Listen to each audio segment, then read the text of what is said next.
नमस्कार दोस्तों। स्वागत है आपका हमारे चैनल एग्रीनो पे। दोस्तों, आप सबने साबूदाने का कोई ना कोई डिश जरूर खाया होगा, लेकिन क्या आपको ये पता है कि ये किस चीज़ से बनता है? तो आइए इस वीडियो में हम एक ऐसे प्लांट के बारे में चर्चा करने जा रहे हैं जिसका यूज सिर्फ साबूदाना बनाने में ही नहीं बल्कि फ्यूचर में एक फ्यूल की तरह किया जाएगा। साथ ही साथ हम उस फ्यूल के बारे में डिटेल में बात करेंगे और फिर यह देखेंगे कि सरकार के द्वारा इसको बढ़ावा देने के लिए कौन से कदम उठाए जा रहे हैं। तो आइए इस इंटरेस्टिंग टॉपिक की ओर बढ़ते हैं। दोस्तों, साबूदाने को कसावा नामक प्लांट, जिसको टेपियोका भी बोलते हैं, उसके रूट से तैयार किया जाता है। पहले उसके रूट से डिफरेंट प्रोसेस के द्वारा स्टार्च को एक्सट्रैक्ट किया जाता है, फिर स्टार्च से साबूदाने को तैयार किया जाता है। आइए अब कसावा प्लांट के बारे में जानते हैं। कसावा का साइंटिफिक नेम मैनी हॉट स्कुलेंटा और फैमिली यूफॉर्बिएसी है। दोस्तों, scientific name universally accepted name होता है।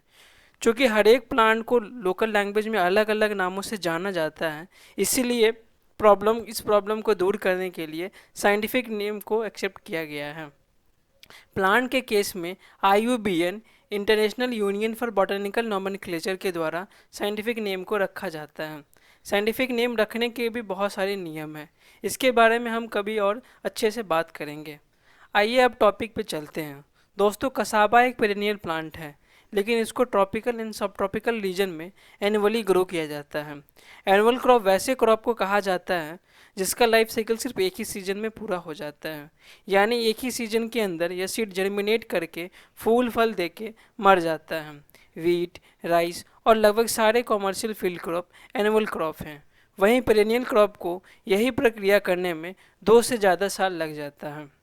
तो दोस्तों, अब आप ये सोच रहे होंगे कि जब कसाबा पेरेनियल प्लांट है तो एनुअली कैसे ग्रो होता है।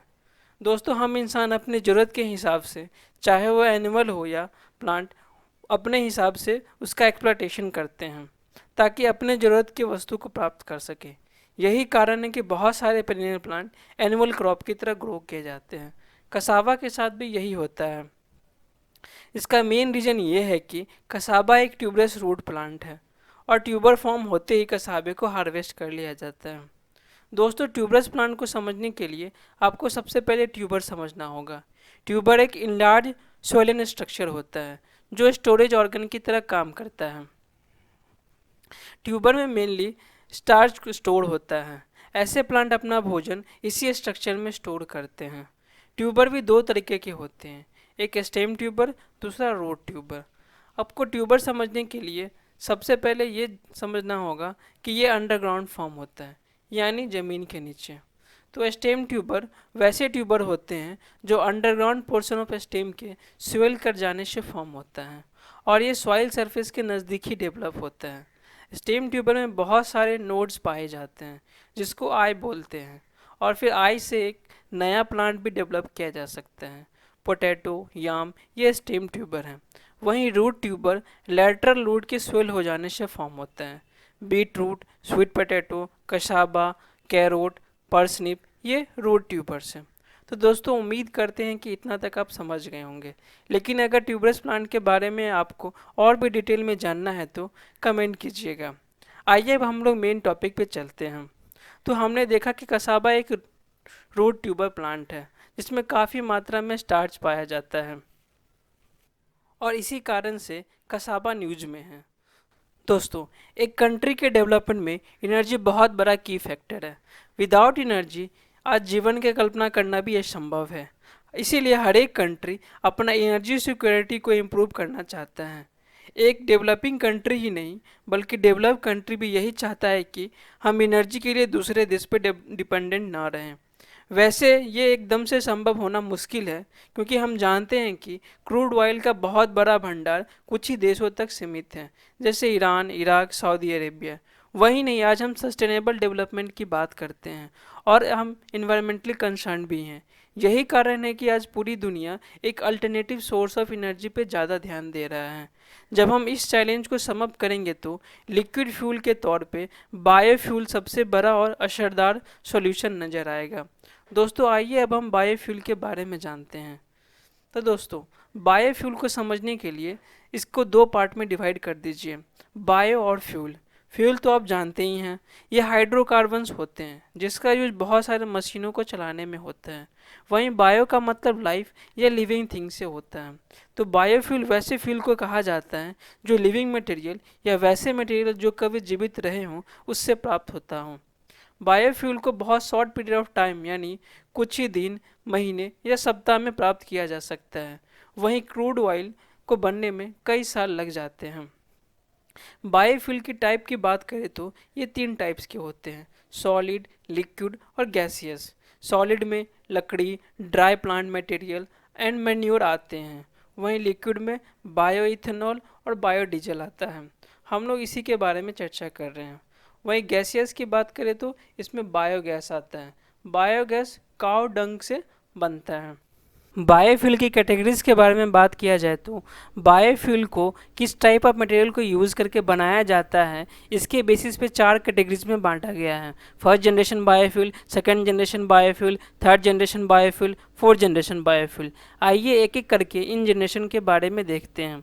फर्स्ट जनरेशन बायोफ्यूल को sugar, starch, vegetable oil, animal fat जैसे फूड सोर्सेज को यूज करके बनाया जाता है। इसको कन्वेंशनल टेक्नोलॉजी के द्वारा बनाया जाता है। इसका कन्वर्जन प्रोसेस इजी है, लेकिन इससे फूड इकोनॉमी में इम्बैलेंस क्रिएट होता है। फूड के प्राइस के साथ साथ फूड स्कार्सिटी होने की भी संभावना होती है, क्योंकि इसमें हम डायरेक्ट फूड सोर्स को ही यूज़ करते हैं। सेकेंड जनरेशन बायोफ्यूल को फल के स्किन या छिलके, स्टेम, हस्क, वुड चिप्स जैसे सारे पोर्शन ऑफ फूड क्रॉप जिसको हम वेस्ट समझते हैं उससे बनाया जाता है। वही नहीं, ऐसे प्लांट जो बहुत जल्दी ग्रो करते हैं और उसको खाया नहीं जाता उसको भी 2G बायोफ्यूल बनाने के लिए यूज़ किया जाता है।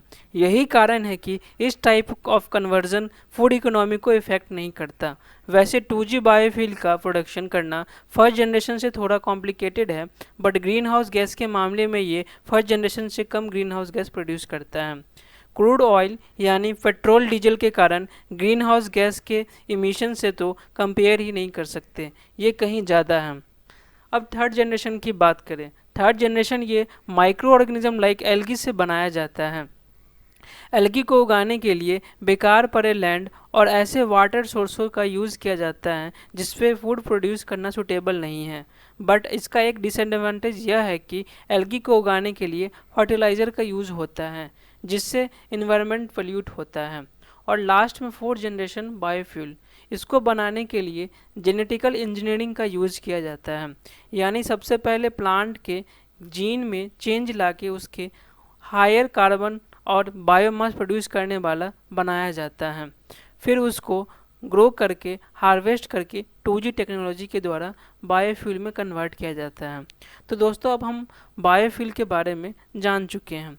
आइए अब जानते हैं कि कसाबे को किस कैटेगरी ऑफ बायोफ्यूल में रखा गया है। भारत में एग्रीकल्चर एजुकेशन एंड रिसर्च की रिस्पॉन्सिबिलिटी ICAR यानी Indian council of agriculture research को दिया गया है। ICAR एक ऑटोनोमस बॉडी है और ये department of agricultural research and education ministry of agriculture के को रिपोर्ट करती है। ICAR का पूरे भारत में रिसर्च इंस्टीट्यूट है जो एग्रीकल्चर रिसर्च पे काम करती है। उसी इंस्टीट्यूट में से एक इंस्टीट्यूट CTCRI है। CTCRI central tuber crop research institute है जो तिरुवनंतपुरम केरला में है। CTCRI ने हाल ही में रिसर्च करके बताया है कि कसाबा को भी एक बायोफ्यूल बनाने के लिए रॉ मटेरियल की तरह यूज़ किया जा सकता है। दोस्तों इंडिया में अभी तक बायोफ्यूल मेनली शुगर केन और कुछ ग्रेन से प्राप्त किया जाता था, लेकिन अब कसाबे को भी बायोफ्यूल की तरह यूज़ किया जा सकता है। कसावा से बने बायोफ्यूल को अगर शुगर केन के बायोफ्यूल से अगर कंपेयर किया जाए तो इसके बहुत सारे एडवांटेजेस हैं। इसके स्टार्च में एक unique physicochemical and functional properties है जिसका फूड और इंडस्ट्रियल सेक्टर में बहुत एक्सटेंसिव एप्लीकेशन है। कसावा का एग्रीकल्चर रेसिड्यू जैसे पील्स, स्टेम, लिव्स में 2G बायोइथेनॉल प्रोड्यूस करने का बहुत पोटेंशियल है। इससे हम India's ethanol blending petrol programme 2025 के टारगेट को मीट कर पाएंगे। दोस्तों दुनिया भर में बायोइथेनॉल को पेट्रोल के साथ ब्लेंड करके यूज़ किया जा रहा है। ब्राज़ील और यूनाइटेड स्टेट्स बायोइथेनॉल का लीडिंग प्रोड्यूसर है। वहाँ 10 से 20% बायोफ्यूल को 80 से 90% गैसोलीन यानी पेट्रोल में ब्लेंड करके यूज़ किया जाता है जिसको गैसोहोल बोल। इंडिया में भी बायो इथेनॉल प्रोडक्शन को प्रमोट करने के लिए 2018 में एक पॉलिसी लाई गई थी जिसको नेशनल पॉलिसी ऑन बायोफ्यूल 2018 बोलते हैं। National policy on biofuel 2018 biofuel की अवेलेबिलिटी को इंश्योर करता है ताकि 2030 तक 20% blending of ethanol in petrol and 5% blending of biodiesel in diesel को पूरा किया जा सके। लेकिन इसी साल वर्ल्ड इन्वायरमेंटल डे 5 जून को प्रधानमंत्री ने 20% इथेनॉल ब्लेंडिंग इन पेट्रोल के टारगेट को 2030 से कम करके 2025 तक पूरा करने का लक्ष्य रखा है। National policy on biofuel 2018 molasses, sugar cane juice, biomass in form of grasses and agriculture residue, sugar containing material such as sugar beet, sweet sorghum और starch containing material such as corn, rotten potatoes, cassava and damage food grain से बने ethanol को बढ़ावा देता है। दोस्तों आइए अब हम देखते हैं कि इंडिया में बायोफ्यूल प्रोडक्शन का करेंट सिनेरियो क्या है। अभी फ़िलहाल 426 crore litre production sugar cane based distillery और 258 crore litre production grain based distillery से किया जा रहा है। लेकिन इंडिया को 20% ब्लेंडिंग डिमांड को पूरा करने के लिए 1016 करोड़ लीटर एथेनॉल चाहिए होगा। वहीं बायो इथेनॉल के अदर यूज़ की डिमांड को पूरा करने के लिए एक्स्ट्रा 334 करोड़ लीटर की ज़रूरत होगी। तो देखा जाए इंडिया को 2025 तक total 1350 crore litre bio ethanol produce करना होगा। इसके लिए शुगर केन बेस्ड डिस्टिलरी के प्रोडक्शन को बढ़ाकर 760 करोड़ लीटर और ग्रेन बेस्ड डिस्टिलरी के प्रोडक्शन को बढ़ाकर 740 करोड़ लीटर करना होगा। इसीलिए इसी ज़रूरत को पूरा करने के लिए कसावा को अल्टरनेटिव फीड स्टॉक की तरह ढूंढा गया है। पूरे देश में कसावा का प्रोडक्शन 6.7 मिलियन टन है। इसमें मेजर प्रोडक्शन तमिलनाडु, उसके बाद केरला में होता है। तो दोस्तों उम्मीद करते हैं कि कसावा एक अल्टरनेटिव फीड स्टॉक सोर्स के रूप में कारगर साबित होगा और हम लोग इथेनॉल ब्लेंडिंग प्रोग्राम 2025 के टारगेट को अचीव कर पाएंगे। आपको ये वीडियो इन्फॉर्मेटिव लगी हो तो चैनल को सब्सक्राइब करके हमारे साथ बने रहिए। Thank you, be safe and keep learning.